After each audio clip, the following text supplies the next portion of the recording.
Salut les gars, j'espère que vous allez tous bien. Nous voilà encore aujourd'hui retournés ici pour un nouveau tutoriel. Et cette fois-ci, ce tutoriel va beaucoup plus se focaliser sur comment créer donc un point d'accès à partir de son ordinateur.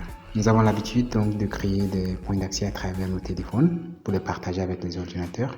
Mais aujourd'hui, nous allons voir comment à partir d'un ordinateur, nous pouvons donc partager la connexion, créer un point d'accès pour que d'autres puissent aussi avoir accès. Pour ce faire, nous allons pas tarder, tout de suite nous allons passer donc à l'action. Comment faire donc?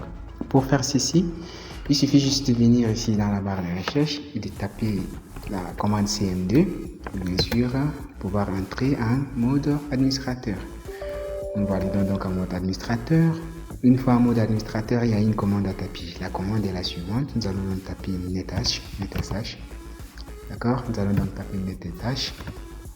WLAN, comme nous voulons travailler donc avec un réseau sans fil, WLAN 7, hostname, donc hosted network, voilà, hosted network, donc nous allons taper le mode va être donc allow, le SSID, c'est-à-dire le nom de notre réseau tel qu'on le présente. Moi je vais par exemple prendre un truc simple, je vais prendre par exemple TCH. Maintenant, la clé de chiffrement, donc nous allons prendre par exemple de 1 jusqu'à 9. Bien, et il suffit juste de valider. Voilà, donc une fois avoir validé, vous voyez, le mode réseau hébergé a été autorisé. Le SSID du réseau hébergé a bien été modifié. La phase secrète de la clé d'utilisation du réseau a été bien modifiée. Une fois avoir créé, ça c'est la phase de création de notre point d'accès, il est très important de pouvoir donc le démarrer. Le créer c'est autre chose et le démarrer c'est autre chose. Pour le démarrer, sans toutefois tarder, nous allons taper notre commande netsh wlan. Voilà, nous allons donc taper start hosted network.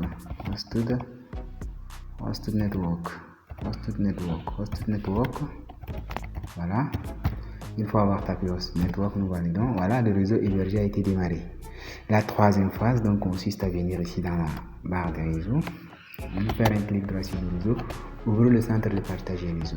Donc, après avoir ouvert le centre de partage de réseau, vous voyez ici que le TCH est apparu ici. Donc, c'est un réseau privé. Je vais donc pouvoir partager ce réseau afin qu'une machine qui veut avoir accès puisse l'avoir accès en mode Wi-Fi. Pour ce faire, je vais venir sur ma carte réseau fixe, Ethernet 2, clic droit, propriété. Une fois dessus sur la propriété, je vais basculer sur le partage. Donc, je vais partager au fait ma connexion. Voilà, chez vous là-bas, ça ne devait pas être coché. Donc, une fois que c'est fait, nous essayerons de cocher ici. Et une fois l'avoir coché, normalement, ça devait être comme ça. Donc, une fois l'avoir coché ici, vous venez sur paramètres. Dans paramètres, on vous propose un ensemble de trucs de bureau et tout ça, c'est pas très important pour nous présentement.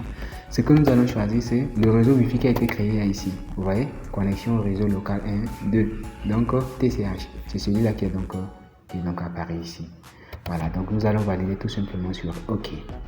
Voilà, une fois validé sur OK, on peut revenir sur notre ligne de commande. Et puis, c'est très simple, nous tapons donc netsh. D'accord, WLAN, show, d'accord, show hosted network.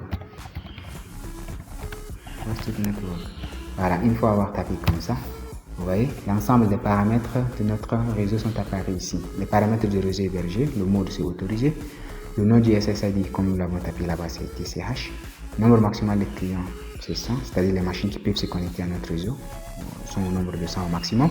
L'authentification sur le WPA2, le chiffrement sur le chiffrement séquentiel.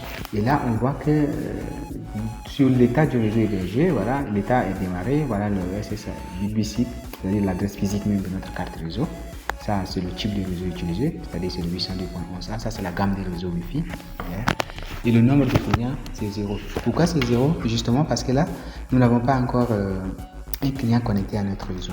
Donc, on va essayer de connecter donc, notre portable. J'ai un portable à main ici. Je vais essayer de le contacter sur notre réseau et nous allons retaper donc la même commande ici. Lorsque nous allons taper donc la même commande, on va donc se rendre compte que le réseau normalement devrait donc être pris en compte. Voilà.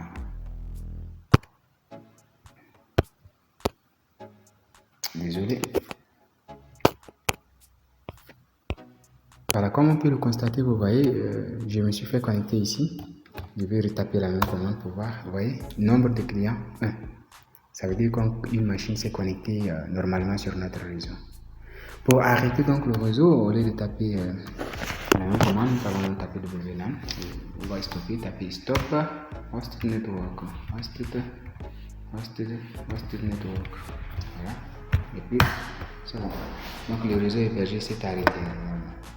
Donc voilà un peu la quintessence de ce travail. Merci beaucoup.